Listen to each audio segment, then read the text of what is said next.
Gary, do we look at the sending off in today's game? Was that really the turning point? I think so, Chris. You commentated on the game, and I think we was in it at that point. Wasn't particularly playing well offensively, but certainly you have to stop a Milton Keynes team playing their pattern, and that means that they try and get 10, 12, 15 passes to get their game going, and obviously try and get it out to the left back to head it inside, and we cope with all them things. Thought the ref was a little bit finicky, whatever the word is, fussy, and the game was just even. I thought we had the first 2 or 3 chances, but then we shot ourselves in the foot, which we've done a couple of times this year, and made a mistake. And the mistake was for the lad to get sent off, and there was a sending off. It was 2 bookings that he had. There was a few that wasn't bookings, I thought, in the game, but anyway, those 2 were, I thought, because he got caught out twice, and that's hard enough to play against a Milton Keynes team with 11 men, let alone when you got 10 men. And then they open up, they throw another man forward, and they then can dictate the game, and it's then a difficult task.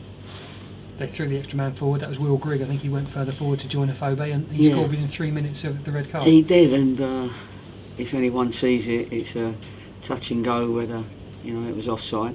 I've just looked at it. It depends what angle you come from, but the linesman looked a little bit like he was online with our players at a little bit of an angle, and from the angle we had, it looked like their player was his head, if you like, and his torso was just offside. It was tight, that's for sure, but we don't seem to be getting that decision for us.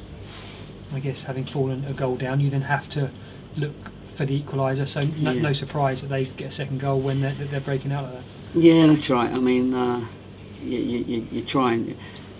Actually, I felt we didn't try hard enough. I'd like to have sort of tried a little bit harder, because okay, you got 10 men, but if everybody picks it up 10%, all of a sudden you've got your men again. But it didn't quite work out like that, and they got their second one. And unfortunately, at that point, the lads are feeling a bit sorry for themselves. But we've played Milton Keynes. They're a strong side. They've been building their side for a little while.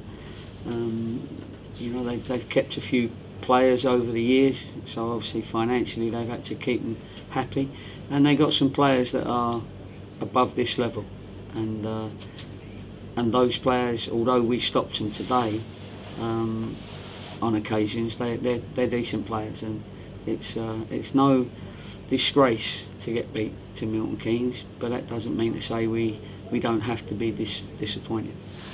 Had Geordie making his debut up front. He had a few chances this afternoon. What did you make of this performance, Gareth?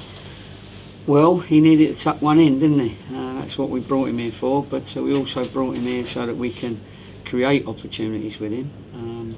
Our first opportunity was Aaron Martin from a free kick, in my opinion. Should have got his head on the end of it. And then Geordie had a great opportunity where Hates crossed it and he just headed it past the post.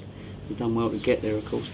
And then he had 3 or 4 sort of half chances of getting himself in there. Would have liked one of those to have gone in before they scored, but we'll have to wait and see, and the striker needs a little bit of time to adjust, if you like, to this football. We was hoping that he'd get a couple today and get him going straight away, but life's not like that, so we're going to have to work with him, but we can see he's sharp. He's a sharp lad, he's quick, and we can get the right ball at the right time. Then I think he will score goals. Are you excited at the prospect of working with him over the coming weeks and perhaps months in training? When he's a young lad with potential, you've done it before with strikers. They come here as sort of rough diamonds, and you polish them during their time at Hewish Park. Yeah, I think so. You look forward to it because you know that if it comes off and you work with them, makes them better and more experienced playing at this level, then they will eventually score goals, and when they do, then their career gets going from a Football League point of view. This was his league debut. He was obviously nervous. He had a lot of friends and family in the crowd, but he'll be more experienced, ready for the next game. All that sort of opening day nerves hopefully won't be there as much next time as it was today. Must just ask you as well about an incident in the first half. Their defender Flanagan went in two-footed on James Hayter. Referee didn't even give a free kick. From where we were, that could easily have been a red card. Yeah, it could have been. And as I said, we don't seem to get those decisions that are 50-50, but I've been saying that for 2 or 3 seasons. And I'm fed up, sending videos to the FA and saying, could you have a look at that? Because all they do is they send me a letter back saying, no, we agree with the ref. And they've done that every time I've asked them. So it's a little bit of a pointless exercise. So, we just have to get on with it and hope that one day we get a decision in our favour that might have been 50-50.